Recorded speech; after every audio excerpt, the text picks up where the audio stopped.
the Eumenides and the Oresteia today. We'll start Sophocles' Oedipus for next time.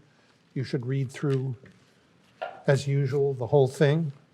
This is the Oedipus Tyrannus, the Oedipus the king, not the Colonus. So read through the whole thing.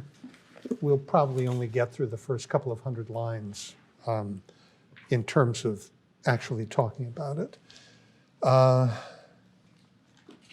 Okay. So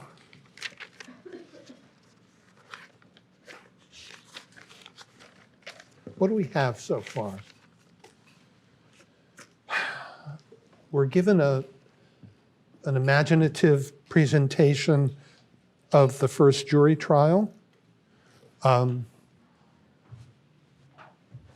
It's not really a case that is within their jurisdiction.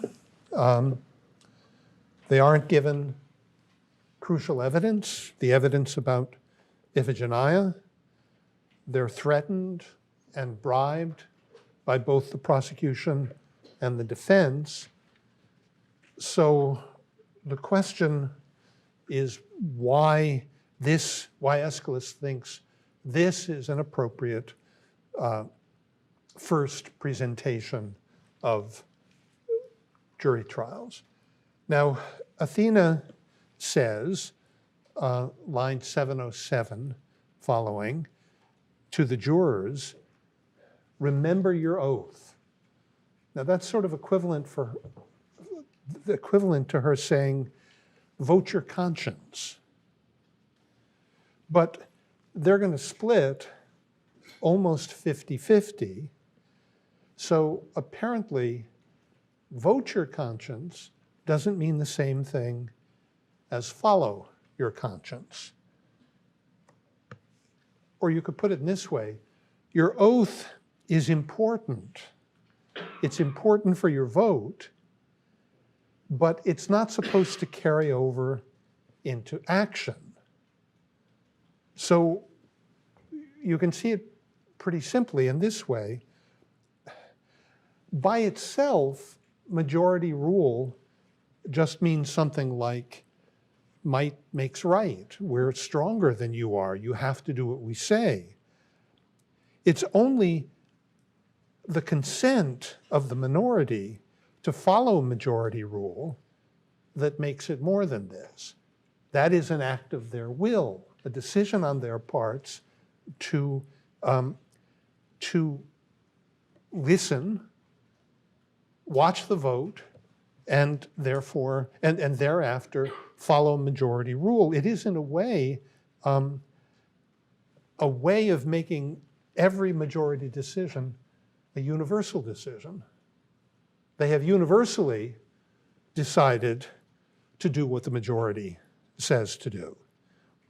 One of the more interesting philosophical versions of this you can find in Rousseau's Social Contract, his account of the general will. But if the trial that Aeschylus describes or presents had been one with an obvious verdict, this fact, which turns out to be the crucial element of democratic government, would go altogether unnoticed. It would just be the case that, everybody would vote one way, and you'd assume that that's the way juries operate. So you put the problem, the issue in this way, that democratic rule always involves a compromise before the fact. You're supposed to decide on the basis of principle, and on the one hand, to lose doesn't mean to give up your principles. And on the other hand, these principles can no longer be so certain that they give you the right to get even. Now, this is only brought out clearly in this section because Athena forces the vote to be a tie. So at 711 following, line 711 following, they start voting. We did this a little bit last time, but I want to do it again. It's on page 256. No, I'm sorry, 254 it starts. They go out to vote, and at 7:11 to 12, the Furies say, "But mark well, our company might prove grievous for your land. I advise you in no way to dishonor." So that's a threat. And what they're doing is attempting to instill fear into the jurors. And then Apollo follows with, "And I bid you, not respect, but fear or dread, Tarbane, I bid you fear my oracles and those of Zeus, and do not make them fruitless." So Apollo also seeks to inspire them with fear. And then the Furies respond, "You concern yourself with deeds of blood, though they are not your portion. No longer shall the oracles that you dispense be pure." That's a kind of threat as well, meant to inspire fear. The argument seems to be that oracles will be of no use to them any longer. And then the following, "Was my father too mistaken in his purposes when Ixion, he who was the first to kill, made supplication?" That's really an appeal to precedent. We talked a bit about Ixion last time. It's supposed to be a precedent, although Ixion didn't kill Bloodkin. And then the Furies, once again, "You say it, if I do not get justice, I will address a heavy weight to this land in time to come." Another threat, so fear. And then Apollo responds, "But among the young gods and the older, you are without honor. The victory shall be mine." That's simply Apollo predicting what will happen. And then the chorus, "Such were your actions of the house of fairies. Also, you persuaded the fates to make mortals not liable to die." It's once again a question of precedent. Apollo follows with, "Then is it not just to do kindness to him who treats one with respect?" He's talking about the house of Admetus, where he served for 7 years. So again, no question of fear. It's really a question of justice, understood as taking care of those who are one's own. The Furies respond, "It was you who violated the ancient dispensations and with wine beguiled the old goddesses." No question of fear there. Apollo responds, "It is you that shall soon, not having an end of decay, and shall spew out your venom with no harm to your enemies." Apollo says, "I'll win because I'm stronger." The implication there is that the jurors should fear him. And finally, the chorus, the last account, "Since your youth is riding down my venerable age, I wait to hear justice given in this case, being still in doubt whether to visit my anger on the city." So once again, a threat. So you could say, and we saw this last time, that Aeschylus knows that there's no, there's no way that we can literally look inside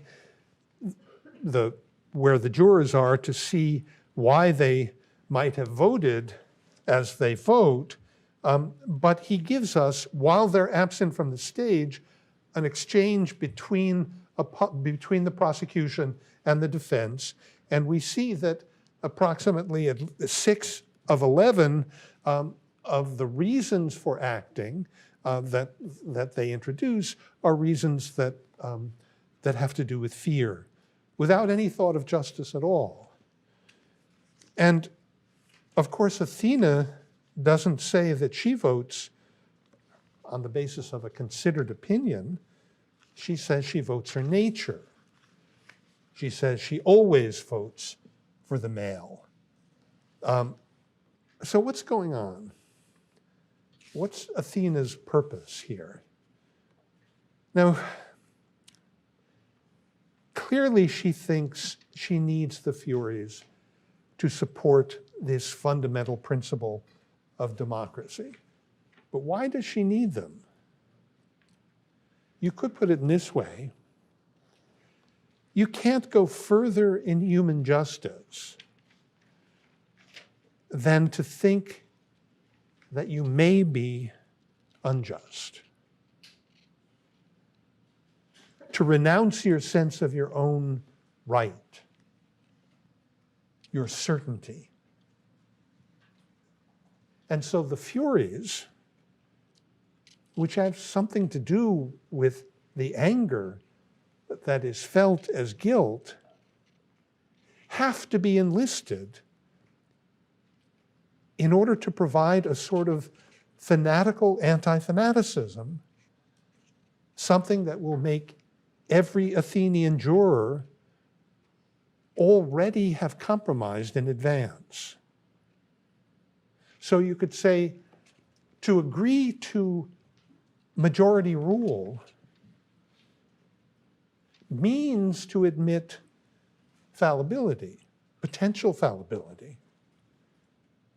And that means to admit potential guilt. So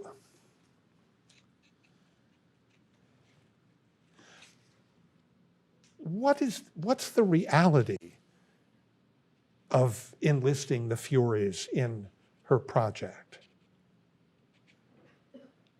In a way, you could say the highest achievement of a citizen is to be a tragic figure. Oedipus, the man who is totally pure but nevertheless feels shame. Oedipus is the just man. In this sense, Greek tragedy would have as its goal the creation of this sort of human being. You put it in a very simple way. People who watch the Oedipus the King make much better jurors than people who watch movies that convince them of their own justice. Even movies like Star Wars, right? Or I'm dating myself, I don't know what the new versions are, but think Rambo, or think an Oliver Stone movie of any kind. I mean, it turns out that, that being a spectator at Greek tragedy educates you in an altogether different way than going to a movie that appeals to your sense of righteous indignation and heightens your sense of righteous indignation. That's actually something, at least, of what it means for Athena to leave Athens to the Athenians. If she's not there, they can't ask her how to vote. And if they can't ask her how to vote, they can't be so cocksure of their vote. They'll still have to make a decision, but if they're a citizen body that is in the habit of watching people as good as Oedipus get into all sorts of trouble, they'll have second thoughts even as they're voting. So we started with the question, why this trial? This trial is meant to be the paradigm of trials in a way because it's such a travesty of justice. Okay, before we go to the last section, let me just stop for a minute. I think it'll become clear, a couple of things will become clear by the end of the play.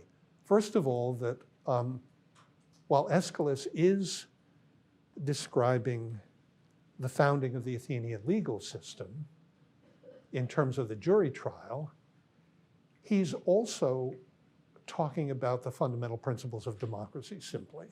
He's really talking about Athens and what makes Athens possible. And that has to do with the fact that the principle operating in the jury system is the principle of majority rule, but of course the principle of majority rule is the principle of democracy, simply. So the question is really, how is it possible for Athens to be Athens? What does it mean for Athens to be particularly civilized? And why does she need the Furies for that? I mean, why can't they just get beaten, the old gods thrown out, because after all, they're the ones who seek vengeance and chase Orestes all over Greece. We just get rid of them and have a sort of enlightened age. Apollo, after all, is in a way the god of light, and we'll just have Olympian gods and we'll run things perfectly rationally, and that will be, you know, by majority rule. That makes sense. But in a way, Athena is so much shrewder than that, because she realizes that, in fact, majority rule is a lot more complicated than it looks on the surface of it. You can't just take it for granted. I mean, if it's just majority rule, then it's another kind of exercise of force. The majority are in principle stronger, the majority get their own way, and the hell with the minority. But that doesn't work, and so it looks as though you need a kind of universal acquiescence in the order, in the political order. But what does that look like? Well, what that looks like is the prior agreement to accept majority rule. So in a way, what she's asking is, well, what does that involve? Why do you need the Furies for that? Well, you need the Furies for that because it turns out to be the case that that kind of rule, the respect of the minority for the majority as well as of the majority for the minority, requires the assumption that you might just be wrong about the things that you take most seriously. So you need to entertain but the fact that you could be wrong about such fundamental things means that you need to entertain the possibility that you might feel guilty. So on the one hand, so it looks as though you need the Furies in order to institute that sense of possible guilt, which is ultimately what civilizes Athens. So Athena has to get them to agree to live in Athens, or actually consistently mistranslated by Lloyd-Jones, under Athens is where underneath Athens is where they'll live. Okay, so that's sort of where we are. This is all the stuff we've actually read or done before. Let's turn to the last section. Let's turn first to Orestes' goodbye speech on page 257, line 754. O Pallas, you who have preserved my house, I was deprived of, not my native land, the earth of my father. That's interesting, right? Earth is Gaia. It's always been identified previously she was identified as a female god, but now earth of my father, it has somehow been masculinized. And it is you who have brought me home. And one of the Greeks shall say, the man is once more an Argive and lives among the possessions of his father by the grace of Pallas and of Loxias and of him who determines all things, the third preserver. Your note tells you that's Zeus. Yes, it is he who was shamed by the lot, the moron, the part, the fate of my father. It was he preserved me, seeing these my mother's advocates. And for my part, to your country and to your, literally, army, it can mean people, but its first meaning is army, I swear an oath that in future, for all time shall prevail before departing now for home. that no ruler of my country shall come here to bear against them the embattled spear, for we ourselves, poetic plural, who shall then be in my tomb, shall visit those that transgress the oath that I now swear. So he's going to be a fury in his tomb, but he will visit them with misfortunes that shall reduce them to perplexity, making their goings dispirited and their paths ill-omened, so that they repent them of their trouble. But if all goes well, and if they always honor this city of Pallas with the spear of allies, then we are with them. All hail both to yourself and to the people. I'm sorry. We are with them, eumenesteroi, something like good spirits, same as the root for Eumenides. May yours be a grip no enemy can escape, one that preserves you and brings you victory in war. And then Orestes is gone. So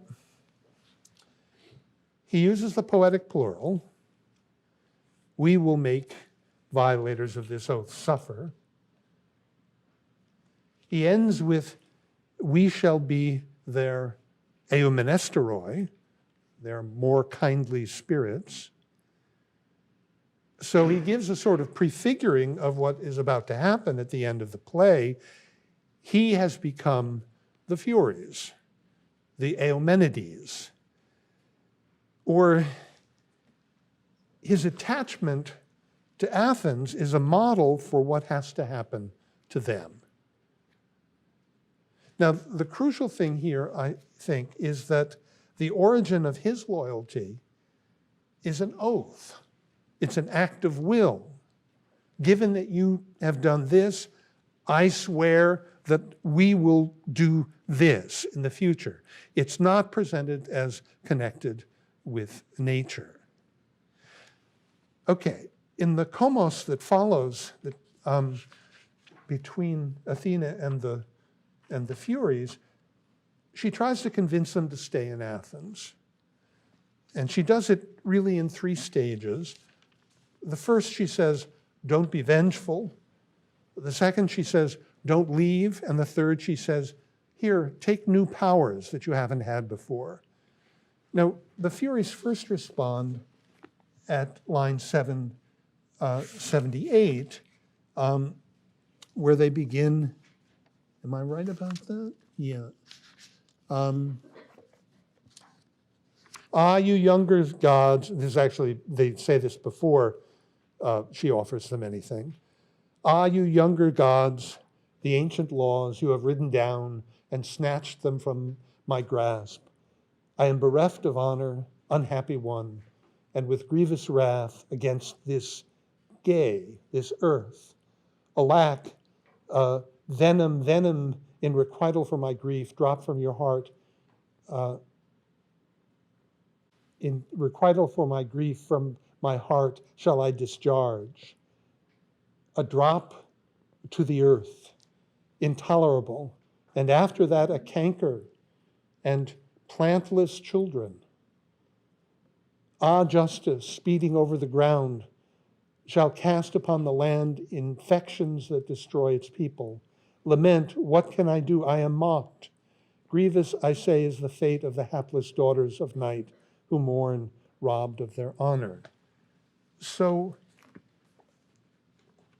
because the young gods, the Olympians, have overridden the old gods, we will spread venom in your earth, in your land, in your gay.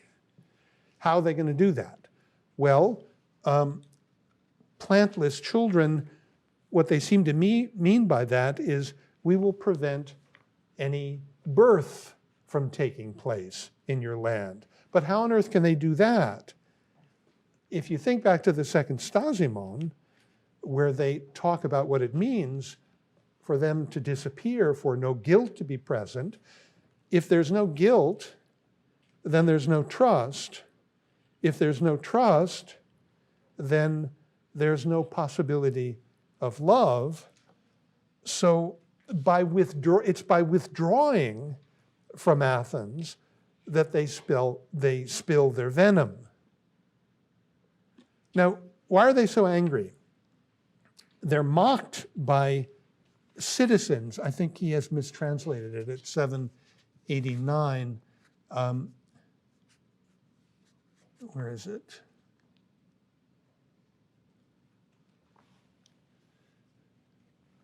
I didn't put this in, I will.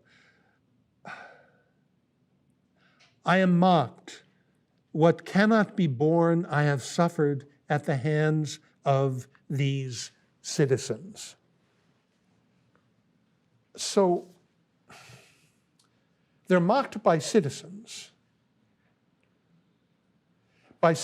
who don't realize that they are, first of all, not citizens, but human beings. You could say the Furies suggest that the citizens have accepted Apollo's claim that Zeus can do without women altogether. You put it in a really simple sense. The only really independent, autonomous city, polis, would be the one that made its own citizens. Otherwise, there would always be a split loyalty between family and city. Now, Athena replies to them at 794, be ruled by me. It's interesting.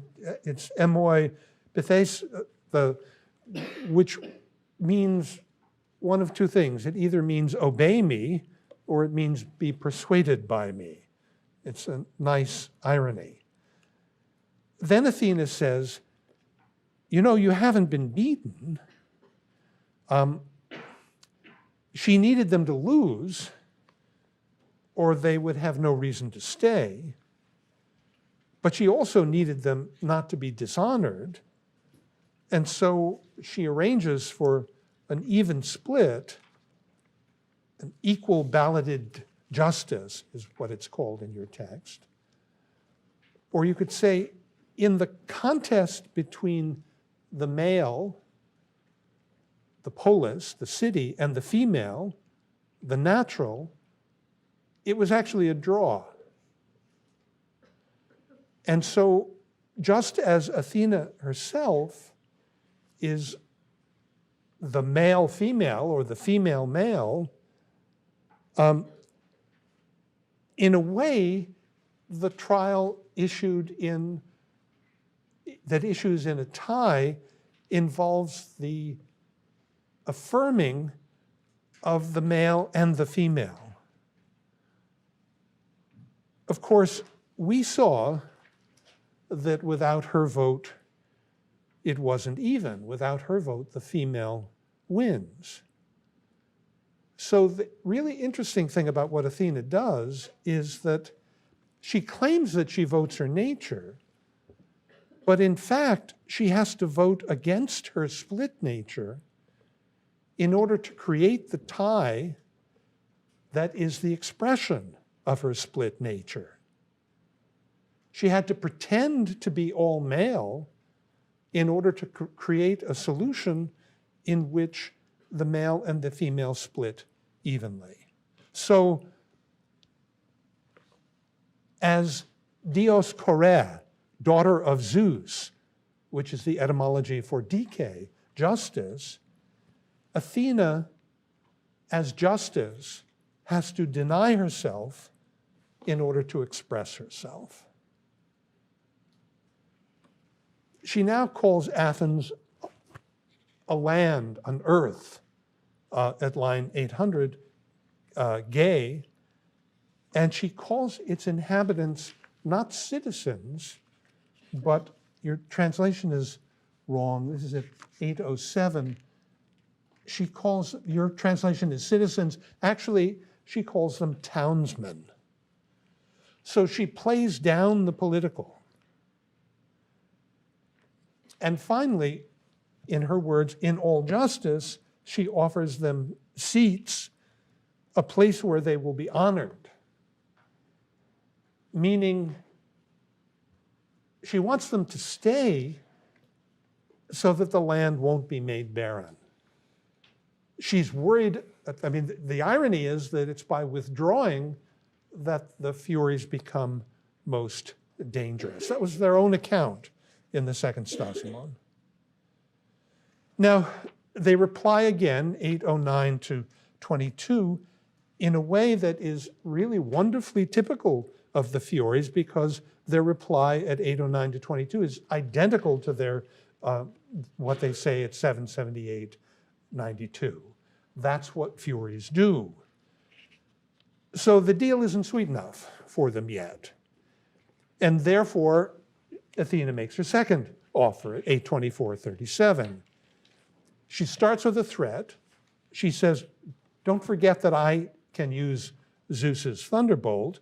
But then she asks them not to utter words that will cause fruit not to grow, but instead she says, live here with me and be revered.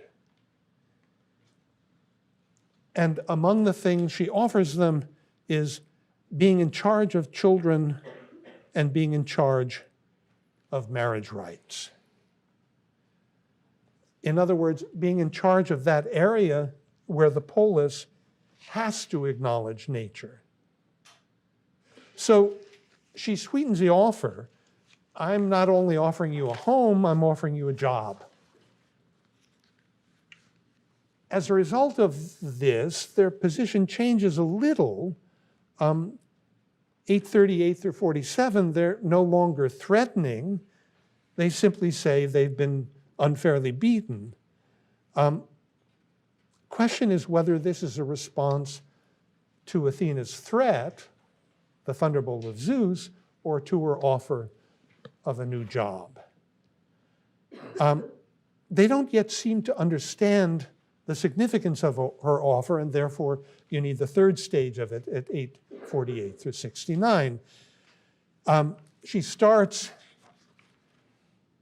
I will bear with you in your anger, for you are more ancient than I. So she suppresses her own anger. She suppresses her desire to avenge herself on them for their anger. And she acknowledges their wisdom at the same time that she affirms her own wisdom. So she provides an example of what citizenship requires, of what is required when human beings live with one another. She then says they'll be sorry if they leave. When she mentions Erechtheus at 855, she's reminding them of the old story according to which Erechtheus, who is the sixth Athenian king, was born out of the Athenian earth, out of the Athenian land. So she tacitly introduces the real issue. To avoid turning their anger on each other, Athenians need to think of each other as in some way akin, as kindred, as family. On the one hand, the family can't rule completely because then justice turns into vengeance. On the other hand, without some sense of kinship, civilized life is impossible. So Athena seems aware of the fact that no strictly formal, procedural political order is ever really possible. You have to, at some level, like each other in order to live with each other. You have to have a reason for living with one another. So why does she need them? She needs the Furies in order to make Athens something like a family. Now, once again, 870 to 880, they simply repeat what they said at 837 to 47, so they don't get it.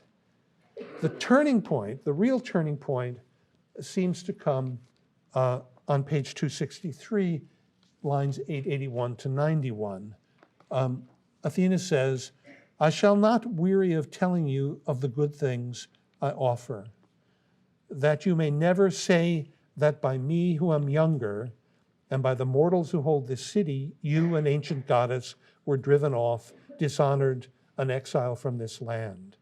No, if you revere persuasion's sanctity, the power to charm and soothe that sits upon my tongue, then you should remain.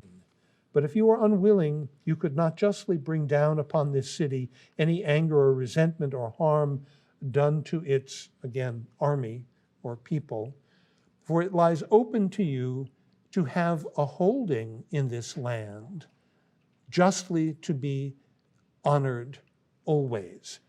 Holding, I think I mentioned last time, is gamaros. It's a compound of two words, ge, earth, moros, part, or lot. That's what it means literally, in a way, a piece of earth. In fact, what it points to is legal ownership.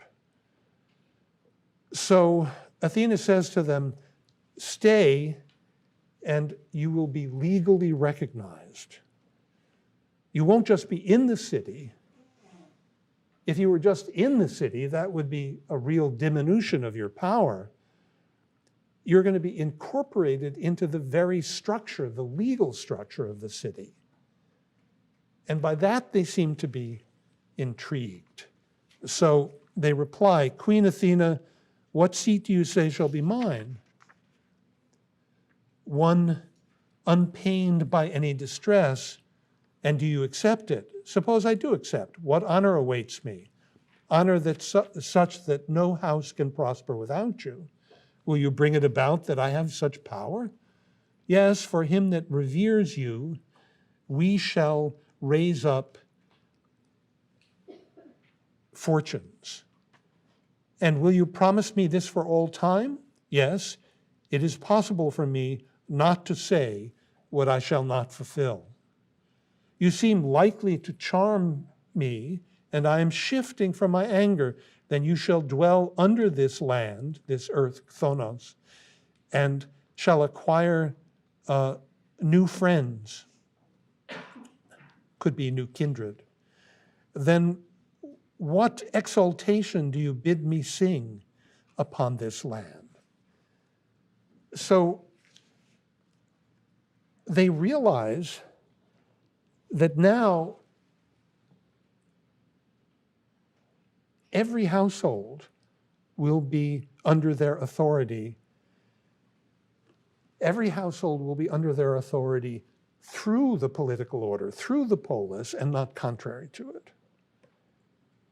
This, in some way, wins them over, and they ask what they should sing upon this land. Remember, their power, we saw, consisted really almost exclusively in their song. Now, Athena's response gives a hint of their job description. If you look at how she responds, such blessings as may gain no evil victory, and so on and so forth, she mentions at 9:05, at 9:04, she mentions earth. 9:05, she mentions sky, Uranos. 9:07, again, she mentions earth, and she mentions time at 9:08. By doing that, she suggests some relation between them and their new job description and the cosmic gods as opposed to the Olympian gods. So, for example, sky, earth, time, weather. Prayers to the Furies about weather suggest an awareness within the political life, of the limits of political life. The same holds for childbirth. The Furies are gods who point to natural limits in ways that Olympians can't point to natural limits because they're the limits that they that are placed on them are in some way willed limits. Zeus doesn't mean Uranos. It doesn't mean sky or Chronos, time. So Athena implies that she'll take care of foreign policy because in the realm of foreign policy, that's where Athens is distinct from other cities, and that distinctness has to be emphasized. So Athena, in a way, stands for the glory of Athens as different from all other cities. The Furies, on the other hand, point to the internal principle of moderation or humility within Athens, without which it would destroy itself. So it's the honor of the Furies to remind the Athenians of their imperfections. Now, of course, what's interesting about this is that they're gods who are worshipped. They're not natural limitations. They're not, rain or sky or whatever. They only represent natural limitations. This seems to be what it means that they are masculinized. Athena, who embodies their principle, gives her name to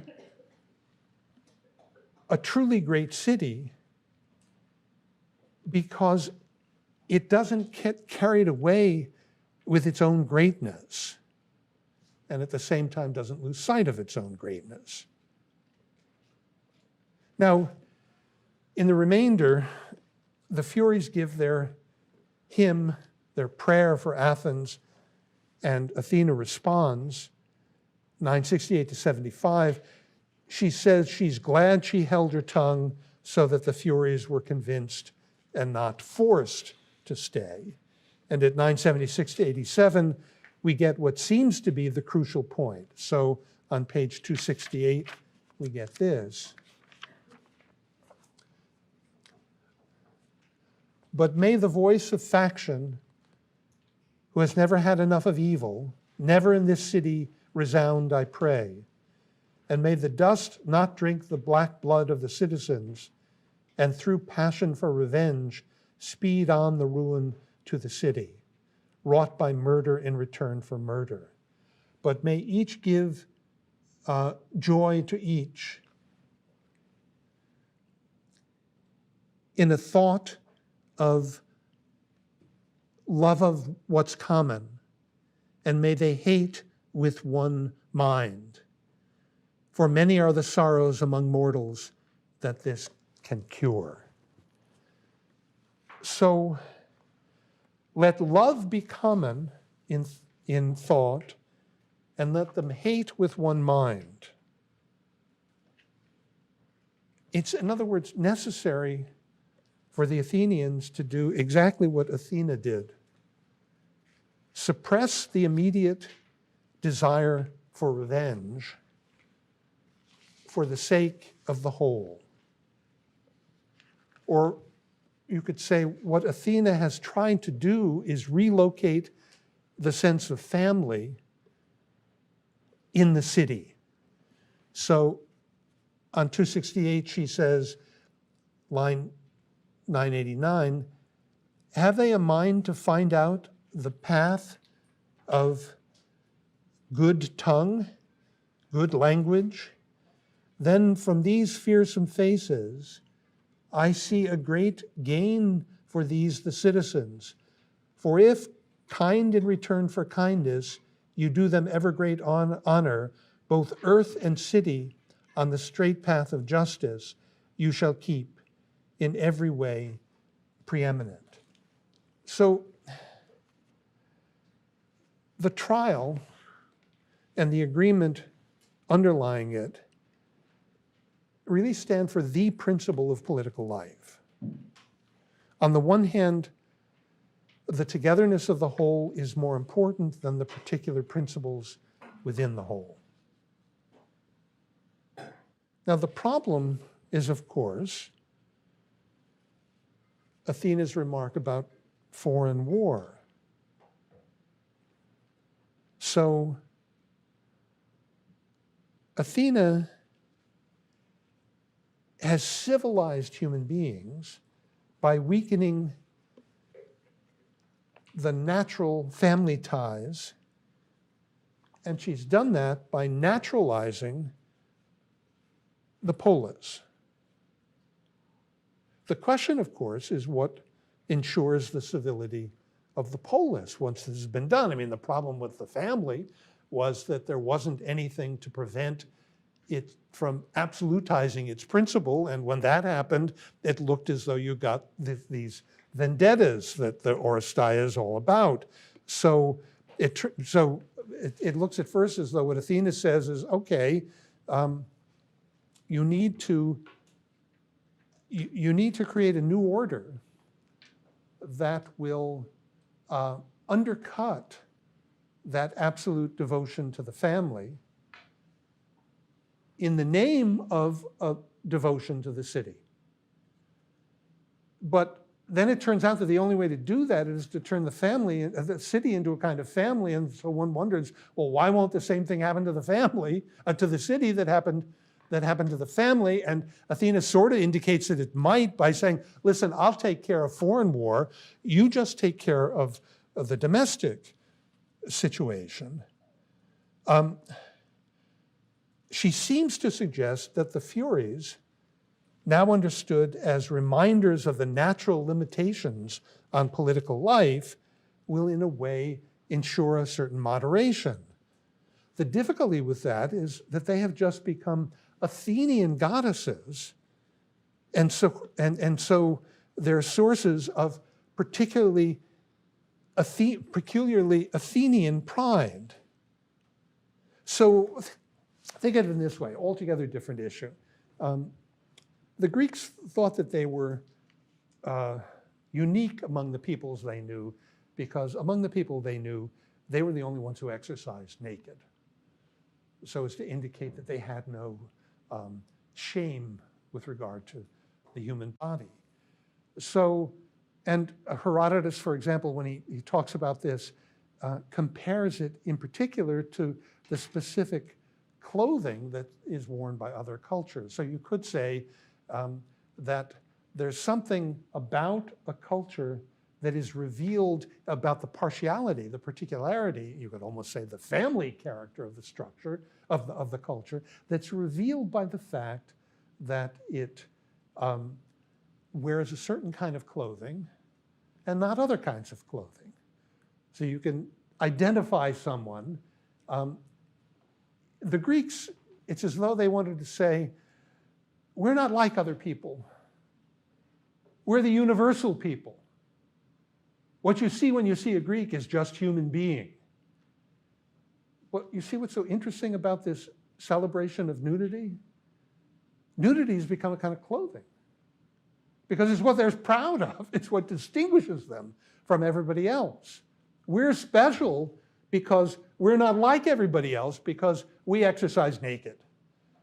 But the nakedness, which is supposed to be an indication that you do not single out a certain kind of clothing and pay attention to that, is, on the one hand, that's true, there's something magnificent about it. On the other hand, it's precisely this that they use to single themselves out and say, we're special.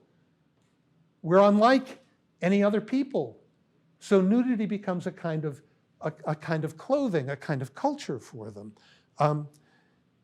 That should ring a bell, you know, if you think about it for a minute. You have to do a translation for all of these things sometimes, but just think about the way in which we're so proud to be a kind of people who embrace, pick your word, your diversity, or diversity is a good word, right? But that makes us so special because we are the people who understand the value of diversity. It's the same issue, really. Terms are really not as wonderful as Aeschylus's terms, but it's still the same issue. So the Furies have become Athenian goddesses. They're sources of Athenian pride.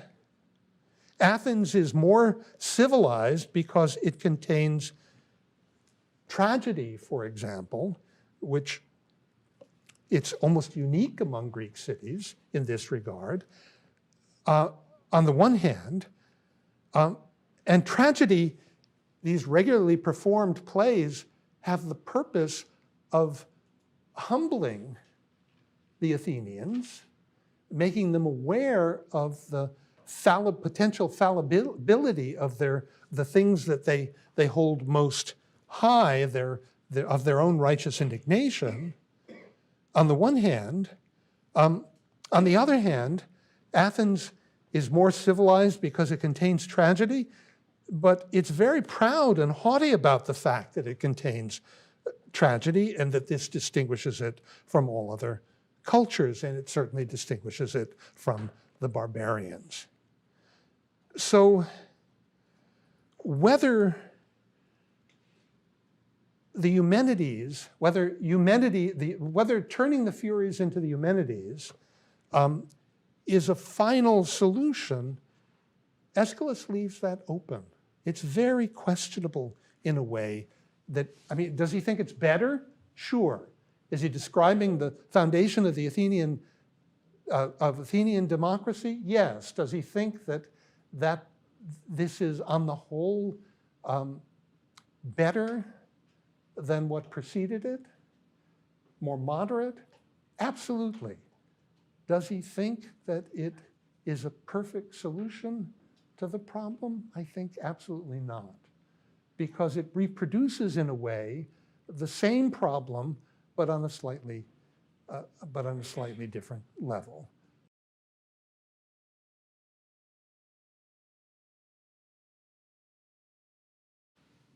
The danger, let's just do it in grandiose terms again.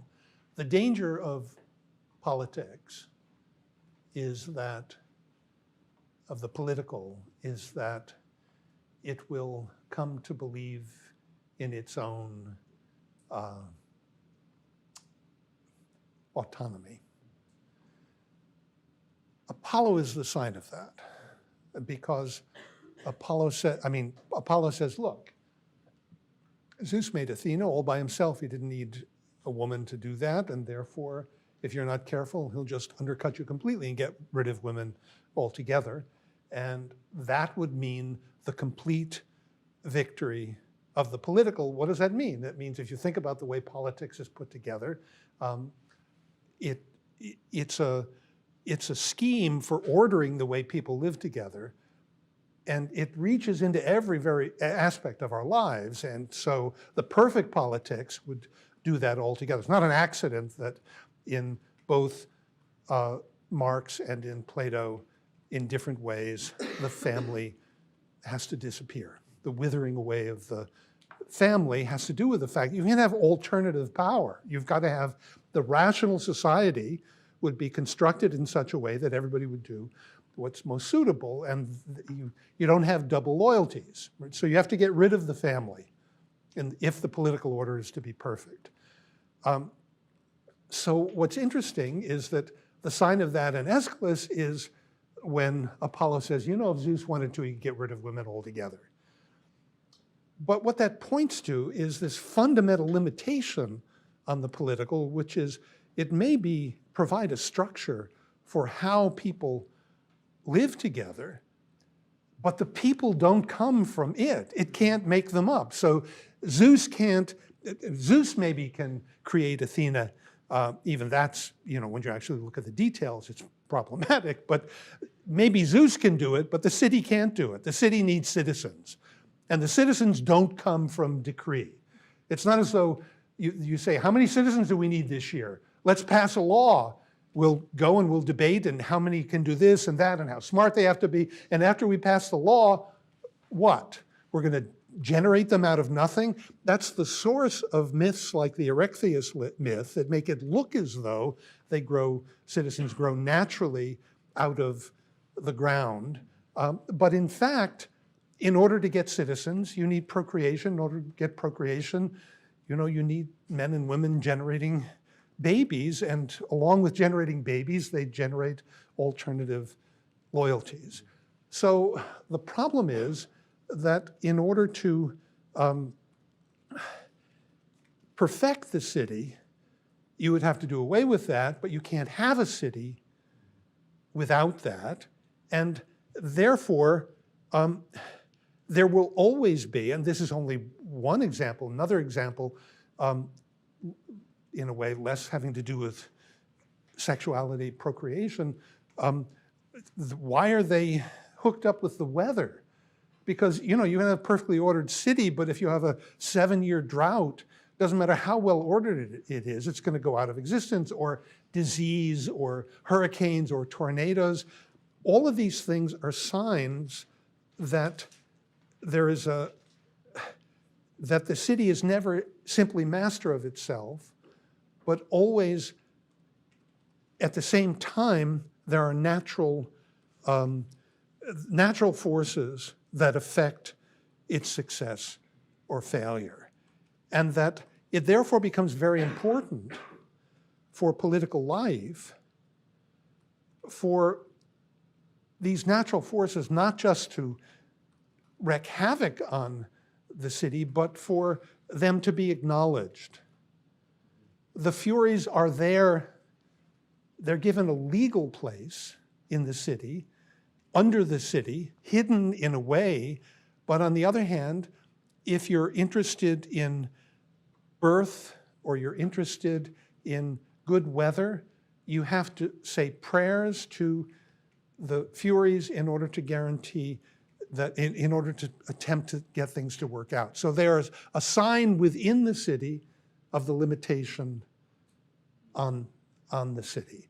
So in that sense, you could say, what does it mean that she pulls them in and makes them a part of the structure of the city? It means that the whole of the tension which has been in the Oresteia from the beginning, the reasons why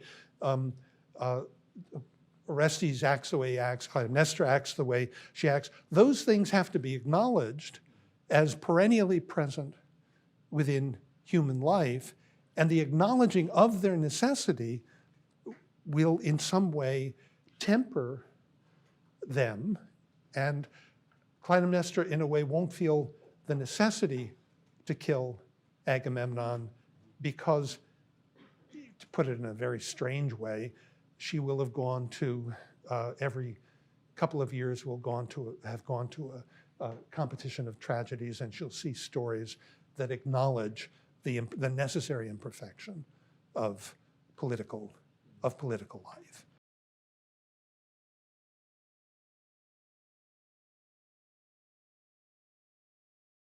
Because those things are what tragedy is about. Okay. And the Furies, the presence of the Furies in Athens, you could say what T.S. Eliot would have called the objective correlative of the presence of the Furies in Athens is the presence of tragedy in Athens. That in a way what Aeschylus is doing is making a case for the importance of tragedy. Something like tragedy has to exist for a healthy political life to exist. And that is, in a way, a version of that is this other example I introduced, that you have to have something like nakedness. So what is nakedness? Nakedness is the Athenian acknowledgement that they're not just Athenians, they're human beings. That they're not just what they wear. Clothes don't make the man. Right? They're not what they wear. Underneath the clothing is something that transcends the political. Now, the problem that I sort of did 3 or 4 different ways, which you never get completely past, is, yes, that's true on the one hand, but on the other hand, and that's also true of tragedy, it's designed to make you aware of the limitations of political life, which is designed actually to constantly remind you of the fact that you're a human being, that you're not an American, you're not a Frenchman, or what, but ultimately that on the one hand, and on the other hand, it's also the case that the Athenians can be very proud of their nakedness. They can be very proud of the fact that they are the location of tragedy in the ancient Greek world, and therefore they can be very proud of the fact that unlike other human beings, they recognize that they're human beings, and therefore they're better than other human beings. So when Athena says at that crucial moment, you take care of this stuff, I'll take care of foreign war, it's an indication of the fact that the Athenians still think of them, in order for them to continue to exist, they have to think of themselves as Athenians on the one hand, and so they may be more civilized than the barbarians whom they hold in such contempt, but the fact that they hold them in such contempt is a sign that they're only incompletely civilized, and that maybe it's only possible to be incompletely civilized. So tragedy, nakedness, and the incorporation of these deities, which after all, what were they? When Orestes felt them at the end of the libation bearers, we're talking about something that all human beings feel. That this raging guilt in you for something that you're unsure. And what has Athena done? She said, these are Athenian goddesses. They live they're part of the Athenian legal system. They live underneath Athens. They're what makes Athens special. We pay attention to them in a way that nobody else pays attention to them. And Aeschylus is just beautifully aware of the fact that on the one hand, that does make them special, and on the other hand, it's just another example of what human beings always do.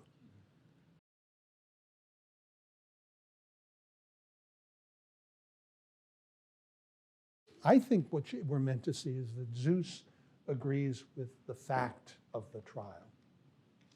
That in fact, what we're getting is a divine, a divine authority backed up by fireworks for the system that Athena has set up, but no indication of where Zeus stands on the particular issue. I think that's absolutely crucial for her project. That in fact, what they owe loyalty to is the system according to which, what the Athenian citizens owe loyalty to is the system according to which Orestes was found innocent, but the very way that system works necessarily entails an awareness on their part that the actual verdicts may not be just. Half the people thought it was one way. They didn't change their minds just because. So you're not required to change your mind. You vote. You have it's 6-5. The people who vote, the 6 people get their way. You have to believe that it's just that they get their way, even though you don't think that their way is just. The particulars of their way is just. That's somehow what she's establishing.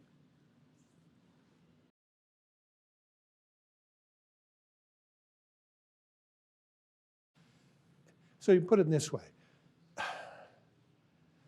Up until the time they give in, it looks as though they think that doing what she wants means defeat. And therefore, if you radicalize it, you could say it means, in a way, they have to be something other than they are. They have to go out of existence. Athena looks as though she's setting up a situation where 2 things are true. They can continue to be what they have always been in some way, and on the other hand, they, instead of being found hideous, can be honored. So it looks as though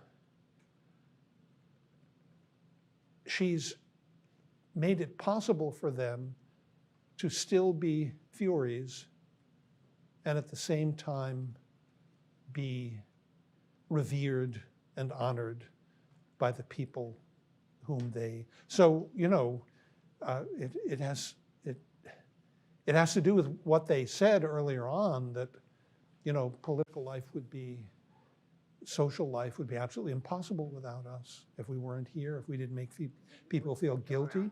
people would just, with impunity, they wouldn't have anything holding them back. What holds people back is this enormous feeling of guilt. It becomes clear when Athena announces to them that it has something to do with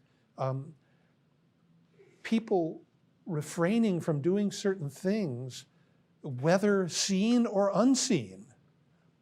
If the only thing that keeps people from breaking the law is that they're afraid that they'll get caught, then political society is impossible. Police would have to be much too powerful, and in fact, what would hold the police back, right?